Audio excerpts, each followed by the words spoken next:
The Colorado State Patrol finds itself waist deep in a culture that it's better to be average across the board in every statistical category than it is to excel in one particular category if that excellence comes at the expense of another statistical category.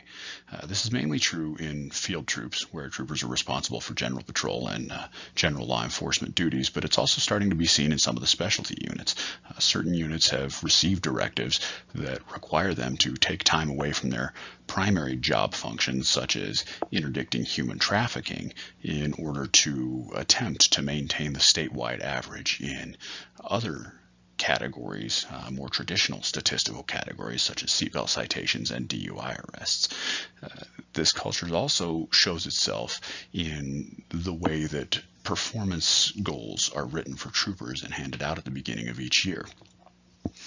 It's not uncommon for a field trooper's performance goal to be phrased something along the lines of, you will maintain the troop average in total traffic contacts, total citations, seatbelt citations, and DUI arrests.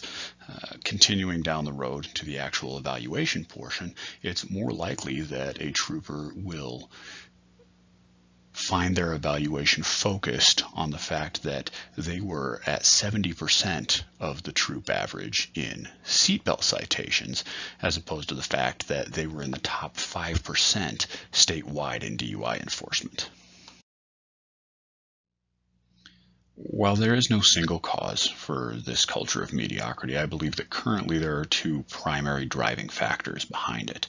First, the Colorado State Patrol suffers from a lack of leadership training at every rank.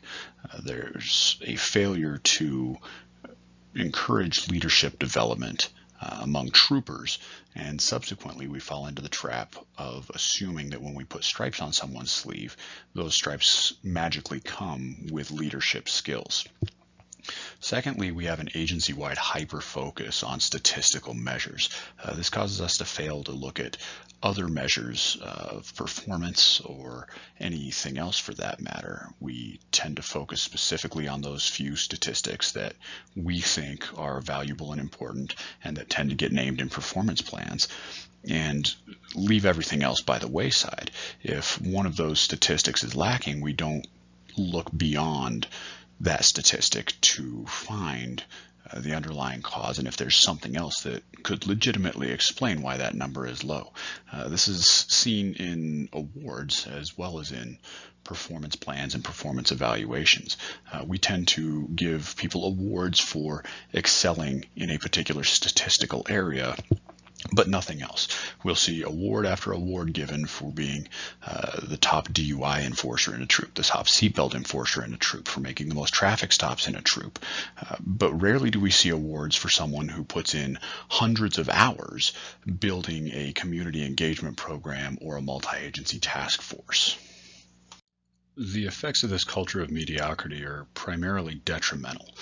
Because the expectation is that everyone is average, many troopers no longer see any benefit to excelling and going above and beyond what's expected of them. As a result of previously high-performing troopers moving down towards average, that in turn lowers the average and creates a self-perpetuating cycle where statistical measures of proactivity are constantly declining.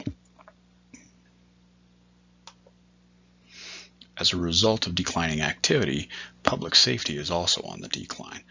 We can see this through, again, the decline in proactive measures of trooper activity, which have been declining for the last several years.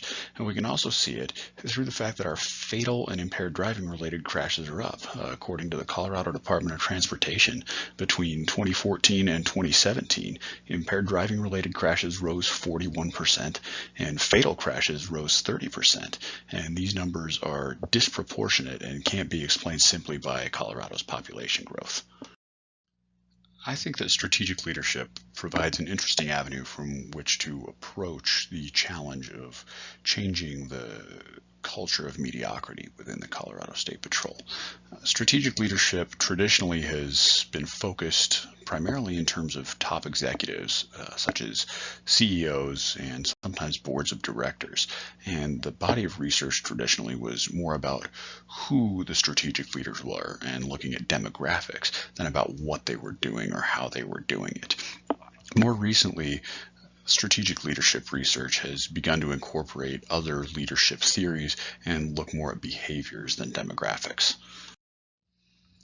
Bull and Hoichberg began to argue that strategic leadership theory and the study of it should be focused less on the who and more on the what and the how of being effective as a strategic leader. They argued that strategic leadership was in fact about strategic inflection points and kairotic moments, which is really just a fancy way of saying that it's about making the right decision at the right time. They also argued to begin incorporating other theories of leadership, such as transformational and charismatic leadership, into the study of strategic leadership itself. Crossan, Vera, and Nanjad moved forward with Bull and Hoichberg's suggestion to shift the focus of strategic leadership research from the who to the how.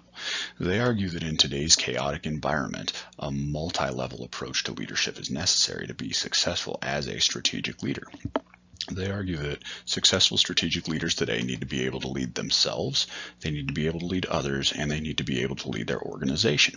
And they came up with a term for this multi-level approach to strategic leadership, and they call it transcendent leadership. Because of transcendent leadership's multi-level approach, I think that it lends itself well to a grassroots effort to affect change within an organization. Guillot offers a list of essential skills for strategic leaders, which he himself says is not all-inclusive. He argues that strategic leaders need to be proactive, not reactive. They need to seek out change as opposed to waiting around for change to happen and then dealing with it when it does.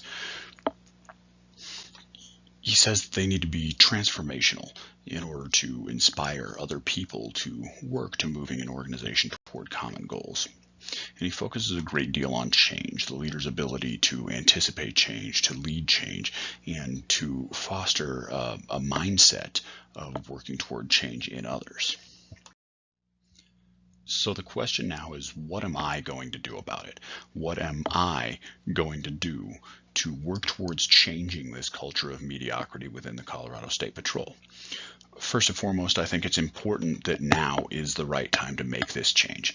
The decline in public safety is gaining attention. People are starting to notice that they're not as safe as they were on our roads 3 years ago. Our command staff is asking for more. They want to know why trooper activity is down and bad things happening to people is up. And finally, the troopers are frustrated with the direction that we're headed now. They're tired of the hyper-focus on statistics. They're sick of hearing that we need to stop more cars, that we need to write more tickets, that we need to make more arrests. They're just tired of it, and telling the troopers the same things over and over again isn't having an effect anymore. First and foremost, I need to take a multi-level transcendent approach to this problem. Before anything else, I need to make sure that I'm leading myself. I need to not fall into the trap of becoming mediocre. I need to make sure that I'm constantly striving for excellence every day that I go to work and in everything that I do.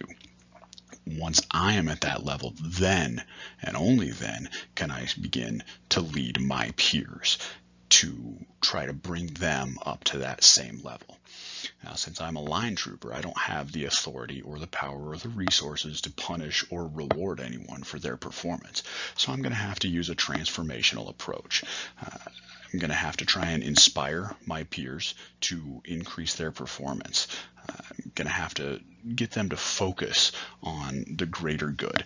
Nobody gets into law enforcement for the money, and certainly nobody sticks around for it. We all got into this job because we wanted to do something better. We wanted to do something to help other people. And I need to reorient my peers' focus from doing the job just for the sake of doing the job to doing the job to save lives.